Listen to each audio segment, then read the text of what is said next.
Hello everyone, Reverend619 here. Today I am covering Pascal finally, the Sancho list with the mostest.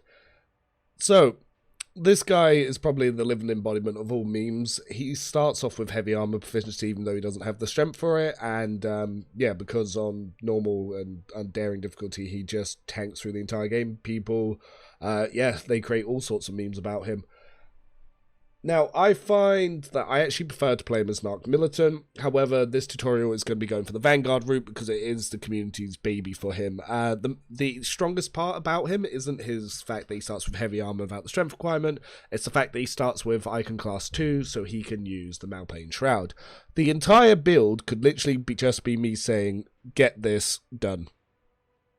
However, I will go over everything. As always, this skeleton I'm going to provide you isn't the most optimal. It's my preferred playstyle.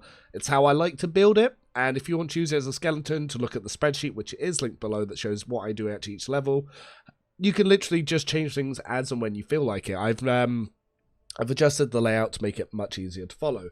But I'll give a quick rundown of the characters. So the main way that you play him here is you stack temporary HP, you stack buffs from allies, and then you just walk in and you smash things with all your temporary HP.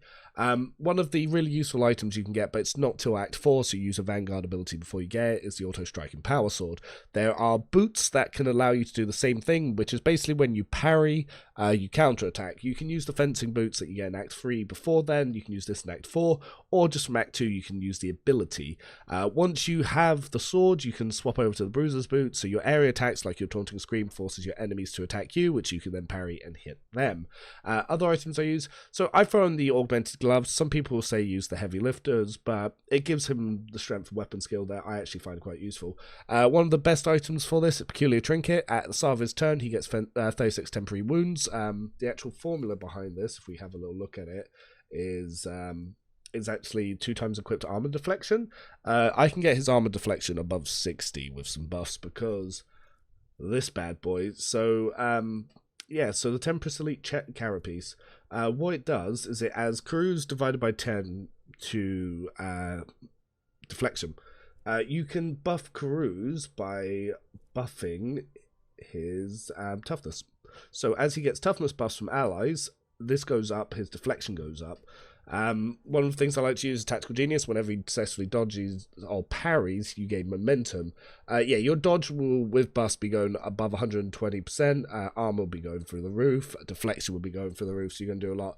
Another item I like to have here is the Appearing Transceiver. Whenever the wearer is targeted by an ally's ability, the wearer gains the ally's fellowship bonus temporary wounds. So when they use stuff like Voice of Command and all that sort of stuff and all those lovely things, you get their fellowship bonus to buff you up. So I like to give extra turns to Jay, I like to give extra turns to Cassia, and then I put all of their buffs onto him and then give him a turn. Normally via the heroic action, so he has unlimited attacks.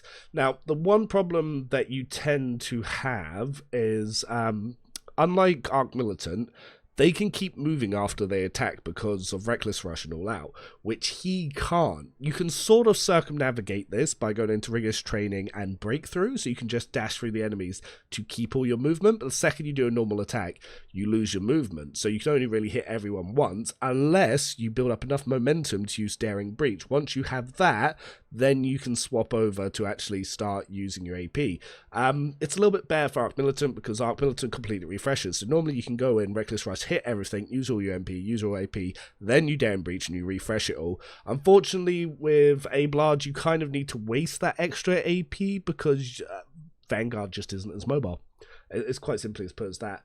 Terran Vengeance is the other axe that I use to pair up with it. I use Carnage before it, but I swap over to this. Basically, you get your strength bonus plus your tough bonus to extra damage.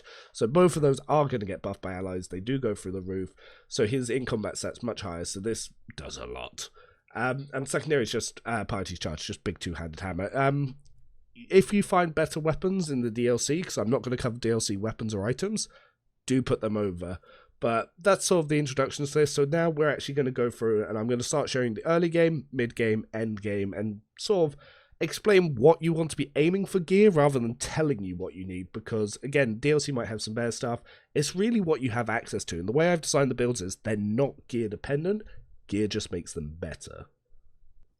So let's move on to the early build and start looking at what we're doing here. So, with Abelard, we are starting off with charge because he's a warrior. So this attack allows us to dash in and do a melee attack. There are talents that we can take that so this doesn't end our movement, but this is the primary function of the warrior. I go into Medicae at the start because basically Abelard's going to be tanking the Chaos Spawn, and to get through an unfair, sometimes you will need to use some med packs here, though I feel like they have nerfed it in the DLC, but I did my run before then. Next we get Endure, which is a warrior feature. So we get damage reduced by -4, which is the warrior's toughness bonus by divided by 2. This can go up with buffs, so Endure always is useful. And we also get temporary wounds of the character's level divided by 6. That 90 temporary wounds is just what it is. We get Daring Breach. Daring Breach is probably one of the most overpowered things in the game, and it's what makes Warrior one of the best base class. You restore all AP and MP, so you essentially get a free turn. You gain +5 extra MP, and you do not lose MP after performing melee attacks. This is what allows them to clear entire battlefields. The only other class that can do this is Arc Militant with Reckless Rush and All Out. So it's why that's a really strong class to go into, because you can start with that, you don't lose your movement, and then you can keep going until you get Daring Breach and then keep going again. It's why I've always preferred Arc Militant to Vanguard, but Malpain Shroud is what allows Vanguard to keep up and do some pretty tasty things. For the Chaos Spawn, normally I don't take defensive stance, especially not my Pyromancer, but you can really enjoy that and do some good things with it on Abelard. So what it does, if the warrior has not attacked this turn, they gain 26% armor. Charge and slash don't count for this. Keep that in mind for our first ability. So you can charge in and end your turn, and you get additional armor of 10 + 2 times tough bonus. So the more your toughness goes up, the more extra armor you get from that. Rigorous training is what we take next. The warrior becomes incredibly daft. Charge and slash do not end the warrior's movement and grant 15% dodge for 1 round after use. That dodge is 10 plus agility bonus. This means if you use stuff like breakthrough and charge, you can go in, do your attacks, and get extra armor for when you need it, and not actually attack until later. First thing I invest into is weapon score. It's very useful to go into this first. The first ability to take is Breakthrough. The warrior gains the slash ability with 2 charges for this round. The charges are limited to agility bonus divided by 2. If you've buffed up, you'll actually get more charges so you can hit more people per round. Basically, slash, the warrior dashes through an enemy to the cell on the opposite side and makes a melee attack with -50% reduced damage. Can be applied only once for 1 target per round, does not provoke an attack of opportunity. There are ways to buff this. If you have Blade Flurry, it gets +1 base damage every time you use it. And if you take Shearing Strikes, I believe it got renamed because it was Scissoring Strike, but I guess they didn't like that. You can attack with both weapons as you go through. Yes, they do half their damage, but it's good. You can proc 2 abilities that way. So you can have a 2-handed weapon, which is what you will try to be using in the early game. So in the early game, you want to have a 2-handed weapon, and it will allow you to use more of your strength bonus, do extra damage. Later on, when you start getting more useful 2-handers, like Carnage, Auto-Striking Power Sword, Tearing Vengeance, that's when you'll start switching to 2-handed weapons. But we'll go to that. At this point, I also take another point to Medicae because we're still having to heal, but we're going to start moving away from that to be getting more into athletics. If you want to go straight into athletics, you can actually do it at this point. The next talent upgrade we take is weapon skill, just it's useful to have. Then the next thing we go into is swift movements. This gives us +2 movement points. Alternatively, if you're playing on... say you're going in on Grim Darkness mode on Unfair. Took me a little while to get there. You can actually take Grenadier here, very useful. So I'd say if you don't want the extra movement because you are just going to be ending it and you are going to be getting most things, instead of taking swift movements here, you can take Grenadier. As you can see, I've marked it on the spreadsheet, but Grenadier would mean that the first grenade used in combat does not spend AP and does not count towards the attack limit, so you can actually get an extra grenade attack. Yeah, if you're playing Grim Dark mode, highly recommend that. Next, we actually do start going into athletics. We are going to need that for our skill checks. The next one we take is Blade Flurry. Each use of slash increases the damage dealt by +1 until the end of combat. So every time you use it, it does start to get more. So it's very useful to do this to keep your armor, so you're just really tough. Daring Breach Upgrade 2 is what I take first. You gain +4 MP for each kill and use the MP after attacking or using abilities. This is what allows warriors to clear the battlefield. Highly recommend this. Next thing we go into is Living Shield. Enemies suffer -10% of their hit chance with ranged attacks, including area attacks, against the warrior for every enemy in a 1 cell around the warrior. Stacks up to 3 times. Yeah, you can get -30% to enemy hits on there, so it makes you harder to hit. Next we go into Toughness. Then we get Taunting Scream. This also can later be used to provoke attacks opportunities on enemies, which then when you parry, you can then get bonus attacks back. So it ups your attack economy. Pretty good. I also take It Will Not Die here. We increase our wounds by half the character's level round up. You want to be as beefy and tanky as possible. More into Toughness. More tough, more strong. More into Athletics. Jump that gap. Don't take injuries. Then we take Epicenter of Slaughter. This is very useful in the early game, but if you want to respec out of it late game, that's fine. Whenever the warrior is attacked, they gain +1 stack of Epicenter of Slaughter until the end of combat. At the start of their turn, the warrior gains +1 temporary wound for each stack. You can use bonus turns to basically trigger attacks of opportunity, and then when he comes to his actual turn, he'll get temporary wounds. The temporary wounds cannot exceed the tough bonus, so it is actually more than 8 with character buffs. Then we start going into Carouse. Carouse is going to be a very, very important skill for you because you can eventually add Carouse divided by 10 to your deflection as you saw with the armor, so it is good to go into. I also do get a little bit into agility. The reason for this is we do a lot with agility, and yeah, agility is just really useful. Next, I take Get Into Cover. So all allies affected by Brace of Impact gain an extra turn with 0 AP and 3 MP, and their cover efficiency is increased by 20% for 1 round. Before you could use stuff like this to reset the officer's turn, they have fixed it in the DLC patch. You could essentially use your officer's abilities twice and restore their AP. However, this is just really good, especially for ambushes, for just positioning your allies and your characters. So if you give him an extra turn, he can do this and get your guys into cover before the enemies attack you. Very, very useful for ambushes. And the last one is Daring Breach Upgrade 4. This turn, melee attacks deal +5 damage. It's actually warrior strength bonus divided by 2. Again, if you're getting buffed up to 200% strength, yeah, it's going to be more.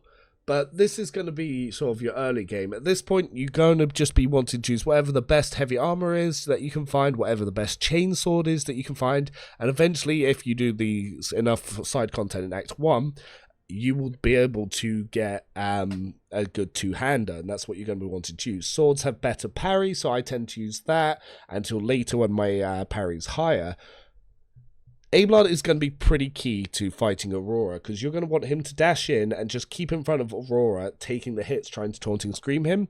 There are helms to increase your Taunting Scream and a cape to make it happen, but I don't really use them on this build because there's just better things. And the cape that makes Taunting Scream actually always win is an Act 4 item. So Malpain Shroud you get as one of the very first colony items in Act 2, so as soon as you go into Advanced class, that stuff all comes online. But this is a very good base for actually building warriors. When you build other warriors, if you want them to be a bit tanky, especially like my pyromancer as well, you'll build it very similar, but you will change a few things, such as like defensive stance, because you're not going to be using charge and slash as much, because to even buff up, you have to use attacking offensive abilities. Moving on to the mid-game, we take the second class of Vanguard. Vanguard gains Unyielding Beacon. Each attack against the Vanguard grants them +1 stack of Unyielding Beacon. Each stack increases their resolve by +1 up to a maximum of 15. All allies in a 2-cell radius around the Vanguard gain 1/5 of that bonus. Temporary wounds applied to the Vanguard now stack, but only remain stacked until the start of Vanguard's next turn. At the start of the turn, the remaining temporary wounds are reduced to the largest amount granted by one applied effect. If the remaining number of temporary wounds is less than the number of stacks of Unyielding Beacon, it becomes equal to the number of those stacks, even if the Vanguard has no temporary wounds at the start of their turn. The fact that you stack temporary wounds is the entire strength of this class, and the only reason you'd ever go into Vanguard over Arc Militant. If you're not planning to use the Malpain Shroud, you're probably wasting your time by going into Vanguard. First ability we take is very, very important, even though it becomes completely obsolete once we get gearing later, so if you respec, you can move out of this ability. That is Defensive Stance. what defensive stance does is the vanguard gains 10 plus 2 times the number of unyielding beacon stacks parry until their next turn. Whenever the vanguard parries an enemy attack, they immediately make an attack for opportunity with minus 20 penalty to a weapon skill against that enemy. Basically, you do stuff so that when the enemy attack you, you attack them back. At the early game, this is just going to be pretty much used when the enemy attacks you. You're just going to get in the way of them, have more armor, have more parry, do more defense. We then take Dueling Mastery, grants 15% bonus to parry. You can spec out this later when it's not as necessary. Next we take Enduring Shield. Whilst the Vanguard has at least one temporary wound, they gain 13% parry and armor. That's actually 5 plus tough bonus, so that does get buffed. Special ability of the Vanguard is Unyielding Guard. Until their next turn, the Vanguard attacks each enemy that attacks our Vanguard till the next turn, the Vanguard attacks each enemy that attacks the Vanguard's allies within a 3-cell radius. You'll never use this. The warrior one's better. You get an AP next, and then we go into more strong. Next we go into a weapon score because weapon skill, because we need to be able to hit things, and if you don't take it, you will struggle. The next ability we take is Taunting Defense. The Vanguard gains 21% parry against enemies that consider Vanguard priority target. That 21% parry is actually 5 plus 2 times tough bonus. The next ability I take is Bulwark. Until the start of the next turn, the Vanguard gains damage deflection against ranged attacks equals to the number of stacks of unyielding beacon on the Vanguard. Additionally, the Vanguard becomes immune to push and force movement effects until their next turn. My god, would that be useful against Aurora. I start going more into athletics here because we need to make skill checks. Counter-attack stance. Defensive stance now has a minus 10 penalty to weapon skill for attacks for opportunity granted by this ability instead of minus 20. These attacks for opportunities deal an additional toughness bonus damage. Combat Master. Enemies gain no melee superiority bonus against the character. What melee superiority bonus is, they get plus 10 weapon skill for each additional ally that is close to an enemy. Larger creatures, they get that as well. Next level up, we get some more toughness, more strong. Then I go to Power Weapon Expert because I use Power Weapons late game. If you don't use Power Weapon, you can always go for Swift Movements. If you haven't picked up Grenadier, you can always pick up Grenadier here. Penetration. Good. Then Beacon of Might. This is probably the best feature of this class. At the start of the Vanguard's turn, before the temporary wounds are lost, the Vanguard gains a number of temporary wounds strength for 1 round. You should never need to proc this, but if the battle ever goes to round 2, it's not going to round 3 because your Vanguard is about to go Hulk on something. Next skill, I take some more athletics so we can make those skill checks. More weapon skills so we stopped getting missing our attacks opportunity. So I didn't really think too much about which Unyielding Guard ones to take because, basically I'm never going to use them because I'm always going to use the Warrior. But I took Unyielding Guard 2 until the start of the Vanguard's next turn. Each attack made by the Vanguard makes them the priority target for enemies hit by their attack. So that's actually pretty useful because there's lots of features that you get that when you're considered priority that you do more. Next, we take Remnant Beacon. Each stack of Unyielding Beacon additionally increases armor and parry by 1%, so that can be another 15% boost there. We start getting in some more crews. Again, we need that for our endgame armor. We pick up some strength because more strong, why not? Then we get Wall of Recruit. The Vanguard and their allies in a 3-cell radius around them gain 3 plus number of unyielding beacon stacks, temporary wounds. All affected targets suffer 50% less damage from the next attack. This effect lasts till the start of Vanguard's next turn. So yeah, you get temporary wounds the more that you've been hit. And so if you've been hit a bunch in the round and you can use that again, temporary wounds. Taunting Opportunity. When the Vanguard hits an enemy with an attack of opportunity, which we can do, that enemy must make a willpower resistance test. On a failed test, the Vanguard becomes the enemy's priority target. So yeah, if they somehow survive, they'll go for you. We then get some more strength, more crews, and we get Center of Attention as our next talent. For each enemy that considers the Vanguard a priority target, the Vanguard's armor is increased by 5%. Now you see why we're making ourselves priority. No Heresy. Imperial World characters get 10% critical hit chance and 10% armor against Xenos or demonic creatures. Their allies gain half the bonuses, and Lord Xenos Lord Warp is always 0. I've got some big negatives there. Then we get Unyielding Guard 3. Until the end of combat, all allies in a 3-cell radius around the Vanguard suffer Vanguard's toughness bonus divided by 2, less damage. So at this point, again, you're going to be wanting to use the strongest two hands that you can find, probably a sword and a hammer, and you'll swap between them. You'll have the sword out when you want the enemies to attack you, and then when you're doing big area attacks, you'll swap to the hammer. Best heavy armor you can get, and you're going to want to start building towards those items that I showed at the start of the video. But anything that increases your defense, allies' defense, and makes enemies more likely to attack you is sort of the gearing you're going to go for. Again, depending on the route you went and all the little secret items that you can find and explore, it'll change what you have, but it's pretty straightforward and obvious what you want to use.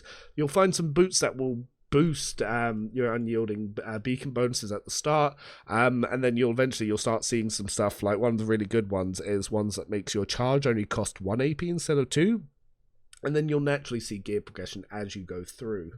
Okay, so that should carry you until the end of Act 3, and then Act 4 is when we start to enter the end game. So exemplar is what everyone gets, but here is what I started going through on the level process.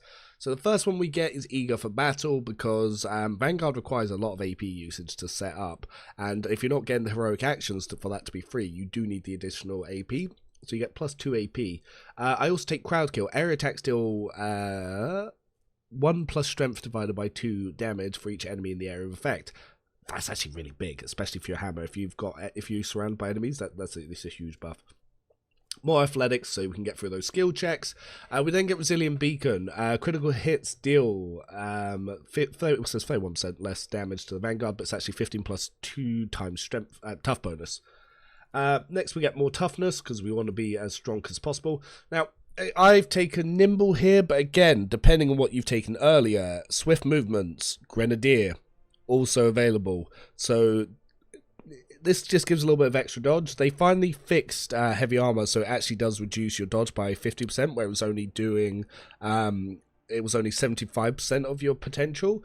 However, this will help get you a little bit more dodge, and again, you will get buffs to be over 120% dodge when in combat. Next talent that I choose to take here is Sworn Enemy. You could take Forceful Strike, but I think Sworn Enemy is better. So the warrior marks target, gaining 26% armor and 12 damage on melee attacks against that target. The formula stat for the armor is 10 plus 2 times tough bonus, and the damage is 2 plus strength bonus. So you, with boosted strength, you're just going to do a lot more. And if the target attacks the warrior during this round, the warrior gets 1 AP once per round. So you can force it to attack you with Taunting Screen after using Sworn Enemy, and because it's free, you'll literally just generate 1 AP. Take Athletics here. Peak Condition. Huge boon to the character. The character gains bonus to their strength equal to 20% of their maximum wounds. This is why we've been stacking health. Bink. In combat, by the way, you will have over 650 health. Like, this guy. Yeah, this guy. Punish the Imprudent. Once per round, whenever the enemy that considers the Vanguard a priority target enters a cell adjacent to the Vanguard, that enemy provokes an attack of opportunity. So if they walk up to you and they consider you the priority target, you smack them. Weapon skill is what I take next to get more weapon skill, basically. Then we take Shearing Strikes. Whenever the warrior uses Slash with 2 melee weapons equipped, the warrior deals damage from both weapons. The reason we take this at this point is so we're actually swapping from a two-handed weapon to using quite commonly dual weapons. Around this point in the game, I did have Oath of Vengeance, so I was using that. Tearing Vengeance, the axe, and also Carnage. Provocation. The Vanguard forces an enemy in their melee range to immediately attack the Vanguard. All of the Vanguard's allies who are wielding melee weapons and adjacent to that enemy make attacks of opportunity against that enemy. The enemies suffer plus fellowship bonus more damage to these attacks of opportunity and has 10 plus 2 times Vanguard's fellowship bonus, less parry and dodge. We don't care about that fellowship nonsense. It's just basically to make the enemy attack you so you parry and then you kill them. Toughness, more tough, more strong, more big, more wall, more unmovable object. Next we go into overwhelming provocation. If the target of provocation is hit by at least one attack of opportunity caused by provocation, the target gains 1 stack of fatigued till the end of combat. Fatigue, the target suffers -10 penalty to strength, toughness, and agility for each stack of fatigue. MP is also reduced by -1 for each stack.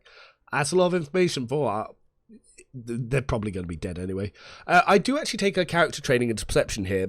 You don't need to. Again, there are other options you can take depending on what weapons you are. Like if you're using a chain weapon expert is also here. The reason I do this is it basically just vanguards sometimes struggle to hit things. You can also take character training weapon score, I think, at this point still. Yeah, you can still take weapon score or even toughness, but I just like to have the perception. Crews, we want to start stacking crews at this point for our in-game armor, because we should have it by now, or you should be about to have it. We then take Destroyer. Each melee attack the character makes reduces the target's armor by 10%. That's actually by your strength bonus until the end of combat. So yeah, the higher your strength bonus is, the more armor that you'll reduce. This reduction is applied before damage is calculated, and it stacks. AP, good. We then take Desolation. The warrior's melee attacks deal an additional +5 damage to enemies that have no allies. It's your agility bonus. You can enhance your agility through character buffs. Carews, then we get Easy Target. The warrior's critical damage is increased by 20% against enemies that are not armed with a melee weapon. That's 10 plus 2 times strength bonus. More Carews. Wall of Ferrocrete. Wall of Ferrocrete now grants an additional toughness bonus, temporary wounds to all targets, so that's even better. We're then going to take some more weapon skill, get a little bit of agility, because for me that got me up to 50. We take a little bit more Medicaid because we've maxed out everything else. Tougher Steel, the character gains an additional 12 wounds. Those wounds are further increased by toughness, increased by 10 times toughness bonus. Yeah, it's the same as basic wounds. Like I said, in combat we're going to have over 650 health easy. Disarm. When the warrior uses a single shot attack or melee attack against a target, the warrior gains 21% armor against attacks made by that target. Yeah, it's plus your toughness bonus. This is actually something you could very easily replace with something else. So if there's something else that you would prefer, like possibly like ramming speed, which increases your charge distance, or even reckless fury that makes your reckless strike always critical hit, then yeah, that's a good swap there. Unyielding Resolve. Whilst at maximum stacks for Unyielding Beacon, the Vanguard gains +7 Resolve. Yeah, because we start to max that out. More Medicaid. Interception. When the warrior parries an attack, their next warrior archetype ability costs -1 AP less. Useful. Stronger Together. All allies, excluding Xenos in the current party, gain +5 to the same characteristic that was chosen for humanity's finest. Reckless Strike is the last ability we're going to take. The warrior's next melee attack gets 50% armor penetration and +20% damage and ignores 24% of the target's parry. Every enemy who survives an attack enhanced by this ability will attack the warrior in return, which is good because you'll probably parry them and then kill them. Yeah, it's 2 times strength bonus and 3 times weapon score bonus for that there. So that was damage and for ignoring their parry, and for the damage increase, it's 5 times strength bonus. Yeah, that will be increased with other buffs. We then take more strength. Then Extermination. Any damage the character deals is increased by +1 for every attack they have made in this combat, because we're going to start building those up. So as you start running around cleaning up the battlefield with that warrior heroic action, this is going to build up real quick. It doesn't count for like bleeding, burning, or toxin though. Wall of Endurance. Whenever the Vanguard's ally in a 2-cell radius around them is hit, the Vanguard gains 4 temporary wounds, which is your fellowship, once per round from each ally. You probably won't even get much usage out of this. You can take something else, like if you wanted to take Protective Ward or Selfless Reliance or even Unflinching. Again, it's up to you to choose. At this point, the build is pretty much more done. It's like you can even take Defensive Maneuvers. When the warrior takes damage, they gain 15% dodge, so which is 5 plus 2 times agility bonus. There's quite a few things you can take, like Clenched Teeth or Contempt. Again, this is very open to choice, because the good thing about Vanguard is a lot of things aren't mandatory, and at the end we get a little bit more AP. But that's the build. That's how I like to do it. again, one of the best things about Abelard is the fact that he does have 2 into icon class, so there's a lot of stuff he can use early on, like the helmet that increases armor based on icon class levels, so I tend to use that in Act 1. But that's sort of how I go through. I have noticed they've actually added a little lightning effect to hammer weapons, like, see, look, power weapon, see, it's got that little lightning, that's cool. That's new in the DLC, see, it's on the sword, it's on the axe. Very nice, very fancy. But that's it. That's the Abelard build. I'm going to start going for the other companions. If you like this, comment, questions, feel free, like, share, I don't know, whatever the YouTube algorithm does. Basically, I'm just trying to help people get some better information out there because I couldn't find anything online that was actually helping me learn the game, so I'm just making these videos so you guys have the information that I wish I had when I was trying to learn the game. But yeah, that's it. That's all I got for you. That's the Abelard one. Feel free to go back for my older videos. I did upload, before I started doing the builds, my full blind playthrough. I've got my melee pyromancer, I've got my range pyromancer, and I'm starting to do like little daily uploads of going through the DLC on my blade dancer pyromancer. So if you're interested in all that, do come through. And if you're wondering why everything I said there was pyromancer, I like the flamey dudes. Okay, but bye.